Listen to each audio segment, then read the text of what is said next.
Sekarang saya ingin bertanya, Pak. Bapak pilih mana? Miskin bersabar atau kaya bersyukur? Hah? Aklamasi ya? Secara aklamasi, kaya bersyukur ya? Taib, Bapak Ibu saudara-saudari yang dimuliakan oleh Allah Subhanahu wa taala. Pertanyaan ini sering ditanyakan oleh para ulama.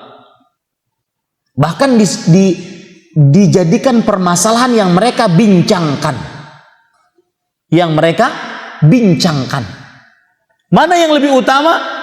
Miskin bersabar, kaya bersyukur.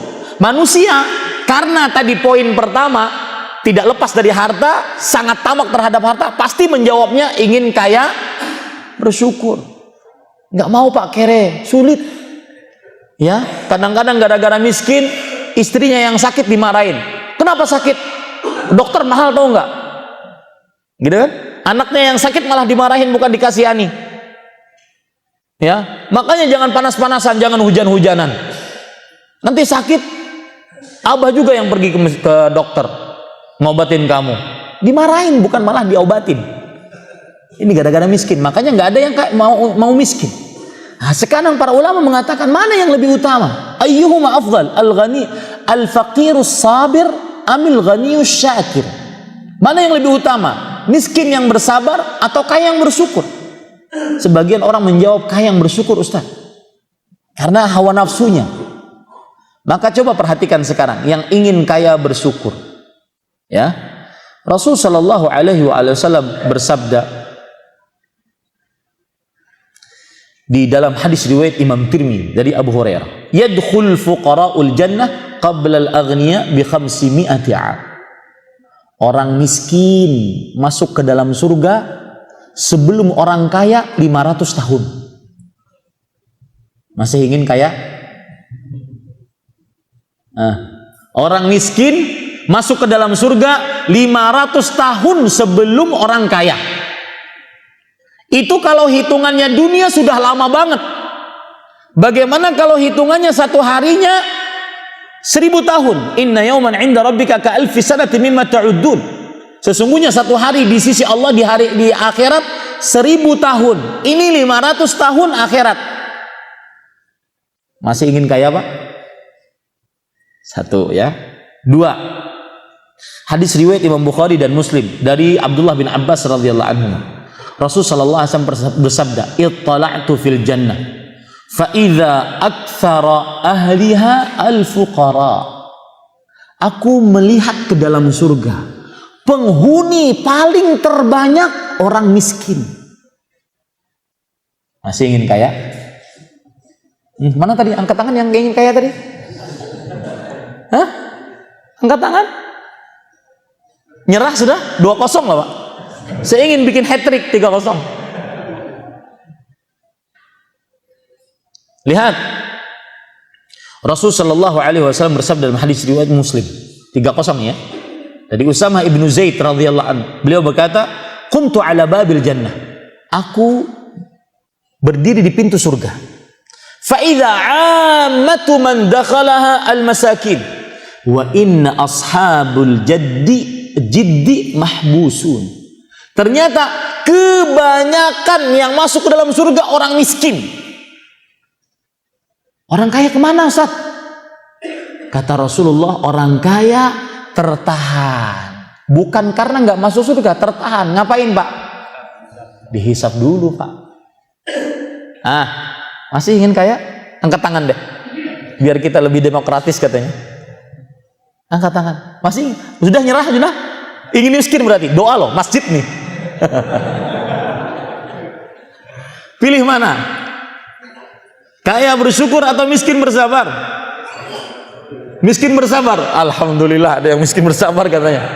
Hanya kajian di Al-Bakri yang mau miskin bersabar. Maka Bapak Ibu saudara-saudari yang dimuliakan oleh Allah Subhanahu wa taala, sama jawabannya. Bahwa tidak ada yang lebih utama kecuali yang bertakwa. Entah dia miskin bersyukur atau miskin bersabar atau kaya bersyukur, sama saja. Ya, sama saja. Kalau tadi kita katakan dalil-dalil tentang keutamaan miskin. Keutamaan miskin. Sekarang kita sebutkan keutamaan kaya. Agar seri ya, 3030. Ya, 33. Dalil yang pertama. Nabi Muhammad sallallahu alaihi wasallam bersabda dalam hadis riwayat Imam Ahmad dari Abu Hurairah. Nih, banggalah menjadi orang kaya. Tapi yang tahu hakikat kekayaan. Al-mukthirun humul aqallun yaumal qiyamah. Orang-orang kaya, mereka orang-orang yang paling melarat di hari kiamat. Illa, kecuali man qala bil mal hakadha wa hakadha wa hakadha. Kecuali orang yang dia dengan hartanya begini. Artinya dijalankan di jalan Allah. Mereka orang-orang yang kaya, yang banyak harta di dunia, akan juga banyak harta di akhirat. Hadis Rasul tadi 1-0 sudah Pak ya. Yang kedua, Bapak Ibu saudara-saudari yang dimuliakan oleh Allah Subhanahu wa taala. Yang sudah saya sebutkan sebenarnya. Jihad di jalan Allah tidak akan bisa dilakukan tanpa harta. Bahkan 9 ayat tentang jihad, saya sebutkan nih ayat-ayatnya. 9 ayat tentang jihad semuanya digandengkan dengan harta. Ya, 9 ayat. Di antaranya Allah Subhanahu wa taala berfirman di dalam surat dalam surat As-Saff 61, surat ke-61 ayat 11. Allah Subhanahu wa taala berfirman, "Tu'minuna billahi wa rasulih wa tujahiduna fi sabilillah bi amwalikum wa anfusikum." Dan kalian beriman kepada Allah dan Rasulnya dan berjihad di jalan Allah dengan harta. Harta dulu Pak, baru kekuatan dan nyawa kalian. Karena nggak mungkin jihad tanpa harta. 2-0 sudah Pak. Berarti 3-2. Ini keutamaan orang kaya. Dan jihad di zaman sekarang bukan hanya mengangkat senjata. Jihad di zaman sekarang bahkan dengan ilmu lebih utama. Mengajari akidah yang benar, membela sunnah, menghilangkan perbuatan kesyirikan dan bid'ah, berjihad dengan membiayai para pendakwah pergi ke timur Indonesia, ke mana, ke pelosok. Dan subhanallah, orang-orang kaya itu luar biasa Pak, enak banget. Dia ongkang-ongkang di rumah dapat pahala. Ustadznya saya pernah dapati seorang pendakwah, masih hidup beliau, muda kayak saya masih muda kan. Ya. Beliau mengatakan, Ustadz, saya kalau berdakwah di pedalaman Kalimantan Timur, saya dapati, dan kadang-kadang kita mendapati pendakwah seperti ini, malu dengan diri kita. Saya pakai Jakarta naik pesawat, ke ini naik pesawat. Kemarin barusan ke Papua, setiap hari naik pesawat. Ya, pertama ke Nabire, mau ke ini naik pesawat, mau ke daerah lain naik pesawat, karena nggak ada Grab di sana. Nggak bisa karena pulau-pulau, gitu ya. Baik. Para ikhwan yang dirahmati oleh Allah, malu kita kadang-kadang mendapati dai seperti ini. Malu. Beliau mengatakan, Ustadz, saya kalau mau berdakwah itu kadang-kadang dengan motor itu 8 gunung saya lewati. Kalau jalannya kering, tidak ada hujan, nyaman. Nyaman 8 gunung tuh. Bagaimana kalau hujan? Dan subhanallah Pak, Bapak Ibu saudara-saudari yang dimuliakan oleh Allah, beliau mengatakan, ini yang menarik. Saya Ustadz, yang saya dakwahi itu para pelacur. Melacurkan dirinya untuk mendapatkan harta. Jadi pekerjaannya melacur. Dan mereka mau belajar sholat, belajar Al-Quran, mau. Yang lucunya Ustadz, ketika asik-asik lagi belajar, ya, kemudian ditelepon, Ustadz, saya minta izin Ustadz, ada pelanggan. Asli nyata. Subhanallah. Mudah-mudahan pembelajarannya terhadap Al-Quran dan agama Islam mengampuni dosa-dosa zinanya. Ini Bapak Ibu saudara-saudari yang dimuliakan oleh Allah Subhanahu wa taala. Maka perhatikan kenapa saya cerita ini tadi. Orang yang berjihad dengan membiayai para pendakwah kemana-mana, ini jihad ini. Itu dia dapatkan pahalanya. Saya pernah di Arab Saudi naik taksi, orang Arab Saudi. Saya duduk di jok belakang. Kemudian di jok dia itu, sopir taksi, jok dia ada plastik. Ada tas begitu. Isinya dulu kaset-kaset. Ini cerita tahun 2000-an. Ada kaset-kaset ceramah agama. Dan saya tahu ini kaset-kaset bagus. Isinya bagus, penceramahnya juga bagus. Syekh-syekh di Arab Saudi. Kemudian saya nanya, ini kaset gratisan atau dibeli? Kalau beli saya mau beli, kalau gratis saya mau ambil. Kata dia, lihat dia berjihad. Da' ma syi'ta wa khudh ma syi'ta. Ambil sesukamu, tinggalkan yang kamu tidak suka. Artinya itu gratisan. Ini termasuk daripada menjalankan harta di jalan Allah Subhanahu wa taala. Dengan segala kemampuan yang dia miliki. Dan tidak akan bisa seperti itu kecuali oleh orang-orang yang kaya. Seperti yang saya ungkap tadi Pak, orang-orang kaya yang membiayai dakwah ini enak-enak saja. Duduk di rumah ongkang-ongkang gitu, ustadznya menahan panas, menahan hujan, bahkan kadang-kadang diusir pengajiannya. Lagi model usir pengajian, hanya ada di Indonesia itu. Dan hanya ada di zaman jahiliyah itu. Masih sisa satu ya, tadi baru 3-2 skornya kan? Ya. Kita ambil lagi satu lagi, ini menarik. Hadis satu, bahwa para ulama bahkan mengatakan di antaranya Al-Munawi mengatakan hadza min aqwa hujajin fi ini adalah dalil yang paling kuat menunjukkan keutamaan kaya dibandingkan miskin.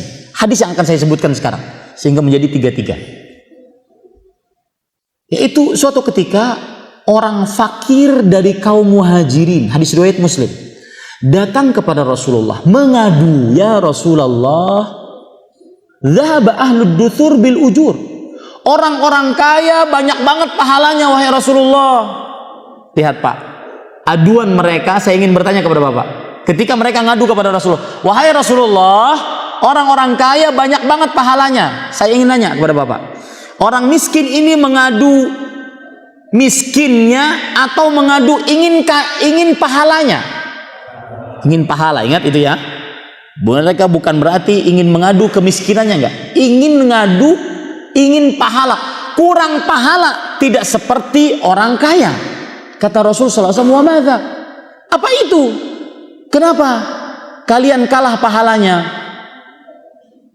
Maka kata orang-orang miskin dari kaum muhajirin, karena muhajirin meninggalkan harta tanah kelahiran, pergi ke Madinah, enggak ada harta. Maka mereka menjadi orang miskin. Abu Ubaidah ibnul Jarrah itu Pak, di kota Mekah 5 meter beliau itu sudah keciuman bau minyak wanginya, saking kayanya. Tapi ketika ke Madinah, ketika meninggal di Uhud, ditutup kakinya kelihatan kepalanya, ditutup kepalanya kelihatan kakinya, nggak ada kain yang beliau miliki. Subhanallah, miskin Pak. Itulah orang-orang yang menjual dunianya untuk surganya. Maka orang miskin ini mengadu. Mengadunya bukan ingin kaya, tetapi ingin dapat pahala seperti orang-orang kaya. Kata Rasulullah, pahala gimana? Kenapa mereka lebih luas pahalanya dibandingkan kalian? Orang miskin ini mengatakan, yusallun kama nusalli. Orang kaya salat sebagaimana kami salat. Salat malam sebagaimana kami salat malam. Wa yasumun kama nasum. Orang kaya puasa sebagaimana kami puasa, sama berarti. Tetapi wa yatasaddaquna bi fuduli amwalihim. Mereka bersedekah dengan sisa harta, kelebihan harta yang mereka miliki. Wala natasaddaq, kami tidak bisa bersedekah wahai Rasulullah. Wa ya'tiqun wala na'tiq. Mereka dengan harta mereka memerdekakan budak, kami tidak bisa memerdekakan budak. Sedangkan memerdekakan budak pahalanya apa Pak? Setiap ruas tulang dari tubuh itu akan dimerdekakan dari api neraka sebagaimana dia memerdekakan seorang budak. Subhanallah. Ini yang diadukan oleh orang miskin dari kaum muhajirin. Kata Rasulullah, awala adullukum ala syai'. Maukah aku beritahukan kepada kalian tentang sesuatu? Tudrikuna bihi man sabaqakum. Kalian bisa melampaui orang-orang sebelum kalian pahalanya kalau kalian mengamalkan amalan ini. Wa tasbiquna bihi man ba'dakum, dan kalian akan mendahului orang-orang setelah kalian. Artinya pahalanya luar biasa. Wala yakunu ahadun afdala minkum. Tidak ada seorang pun pahalanya yang lebih utama dibandingkan kalian. Illa man sana'a mithla ma sana'tu. Garis bawahi ini, kecuali yang melakukan seperti yang kalian lakukan. Wah, para sahabat langsung mau wahai Rasulullah. Apa itu amalannya? Bertasbih, ucapan subhanallah, alhamdulillah, Allahu akbar 33 setelah selesai sholat fardu. Ya, pulang orang-orang fakir kaum muhajirin, orang kaya, silahkan sedekah, kami punya amalan 33. Setelah beberapa lama, orang fakir muhajirin kembali lagi. Mereka mengatakan, ya Rasulullah, sami'a ikhwanuna min ahli al-amwal fafa'alu mithla ma fa'alna. Wahai Rasulullah, orang kaya mendengar amalan kami. Mereka kerjakan seperti yang kita kerjakan. Kata Rasul sallallahu alaihi wasallam setelah itu, lihat, inilah keutamaan kaya. Dzalika fadlullah yu'tihi man yasha. Itulah karunia yang Allah berikan kepada siapa yang dikehendaki. Para ulama mengatakan hadza aqwa hujajin fi fadlil ghina 'alal faqr. Ini hujah yang paling kuat menunjukkan bahwa kaya lebih utama dibandingkan miskin. Masih ingin kaya? Masih kan? 3 seri ya berarti. Nah, ini para ikhwah. Wallahu a'lam. Mudah-mudahan bermanfaat itu. Kiat-kiat tersebut mudah-mudahan bermanfaat. Semoga kita bisa mengetahui hakikat harta yang sebenarnya.